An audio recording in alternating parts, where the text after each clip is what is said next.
हमारी बातचीत हो रही है। पटना में हुई, कोलकाता में हुई, अब आज उत्तर प्रदेश में। सर, मुख्यमंत्री योगी आदित्यनाथ का भी एक बयान आया, उन्होंने वक्फ बोर्ड को भूमाफिया बोर्ड कह दिया, क्या कहेंगे सर?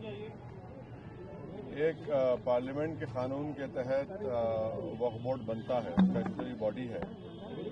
उसके ताल्लुक से एक संवैधानिक पोस्ट पर रहकर इस तरह की वाहियात बात वो करते हैं, तो वो मैं इसका कंडेम करता हूं।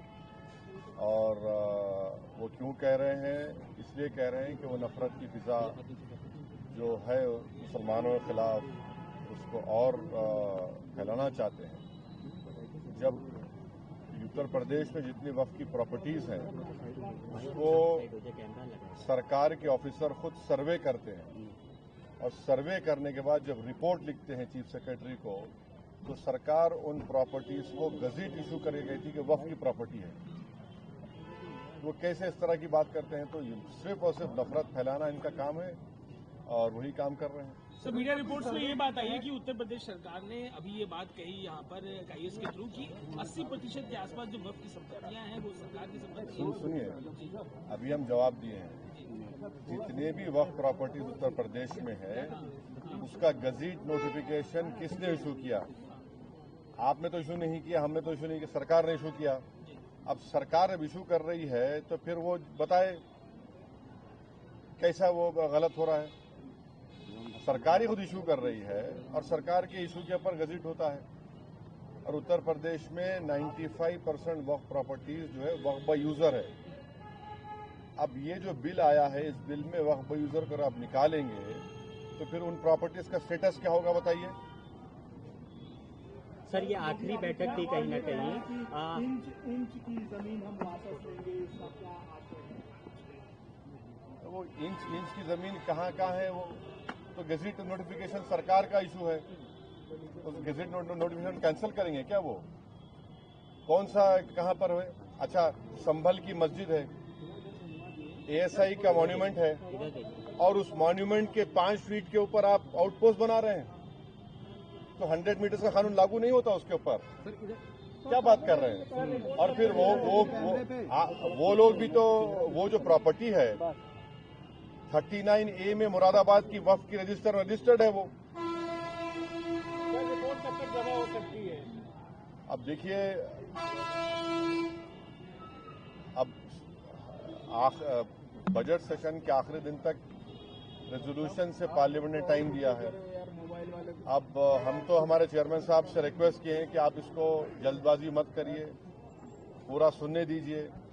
और हम कश्मीर के नुमाइंदों को नहीं सुने हैं, बड़े बड़े प्रदेश से गए हैं या वहाँ के लोग आए हैं, तो हम उम्मीद करते हैं कि जल्दबाजी में कोई फैसला सरकार और हमारे चेयरमैन साहब ना लें। हम तो हमसे रिक्वेस्ट उनसे करेंगे। 24 और 25 तारीख को इसको कंक्लूड कर देंगे, जो मेंबर्स उनकी रिपोर्ट है 31 को पेश भी कर देंगे। तो वक्त जो टाइम देखिए वो 24-25 को मीटिंग है, मगर मैं प्रियम्प्ट नहीं कर सकता क्या होगा बोलने के।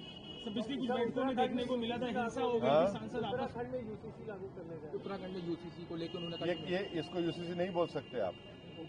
Hindu marriage act, Hindu succession act को एक्सेप्शन दे रहे आप, ट्राइबल्स पे लागू नहीं होगा। कहाँ का यूनिफॉर्म सिविल कोड है ये?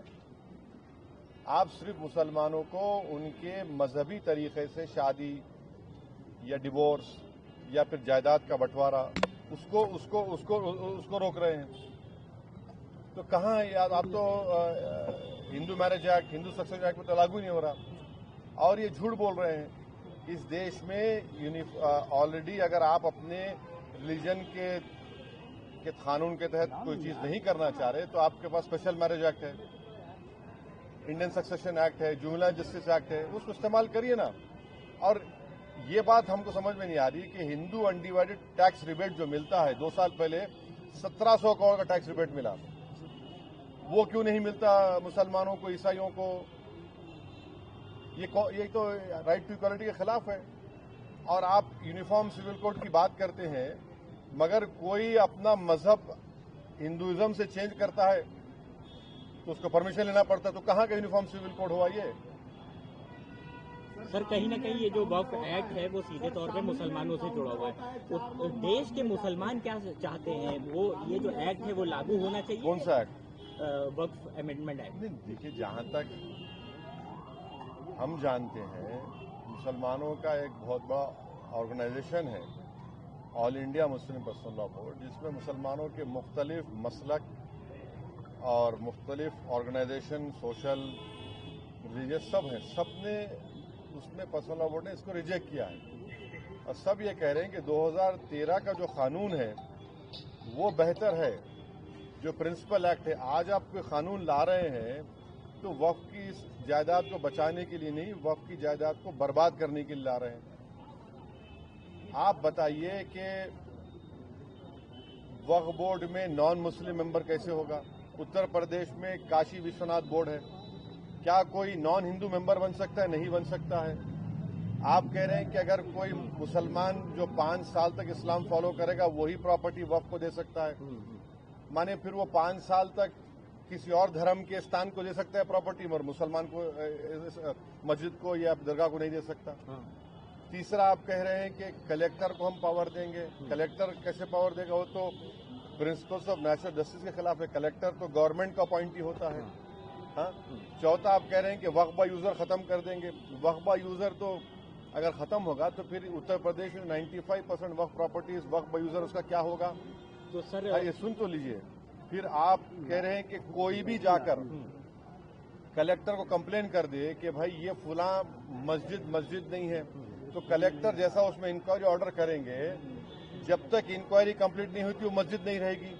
उस बिल में प्रोविजन है, लिमिटेशन एक्ट हिंदू धर्म के ऊपर अप्लाई नहीं होता, ना सिख के धर्म, ना ईसाइयों पर होता है। आप सिर्फ मुस्लिम जायदादों पर लिमिटेशन एक्ट को अप्लाई कर रहे हैं। तो ये वक्फ प्रॉपर्टीज को बचाने के लिए कहां लाया जा रहा है बताइए हमको? ये तो अच्छा 7% वक्फ फंड देना पड़ता है, उसको 5% कर दिया आप। तो ऑल इन ऑल ये वक्फ को बर्बाद करने के लिए, वक्फ की जायदादों को लूटने के लिए इस तरह का मोदी सरकार कानून लाने की कोशिश कर रही है। सर इतनी सब बातों के बाद भी अगर ये एक्ट आ जाता है तो उसके बाद आप लोग क्या करने वाले हैं? देखिए आगे क्या होता है। CAA का प्रोटेस्ट हुआ था। हाँ। प्रोटेस्ट होगा, बराबर होगा, एहतजाज होगा, क्यों नहीं होगा? सड़कों पर होगा। देखिए काउंटर होता है और कानून व्यवस्था की बात करने वाली सरकार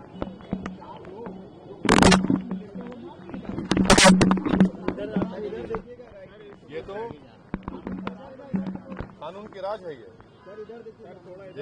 देखिए जो रूल ऑफ लॉ की बात संविधान करता है, रूल बाय गन का मामला है। ये कोर्ट किस लिए है, पब्लिक प्रोसिक्यूटर किस लिए है, BNS किस लिए है?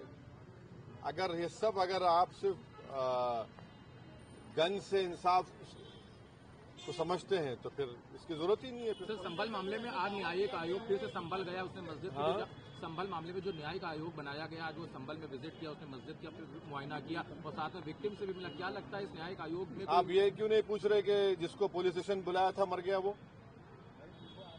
जिसको पुलिस स्टेशन बुलाया गया था वो मर गया ना, उसके परिवार के लोग क्या कह रहे हैं उस पर तो बात करिए।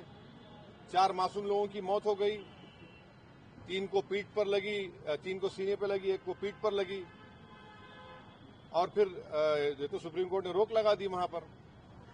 चलिए बस, थैंक यू।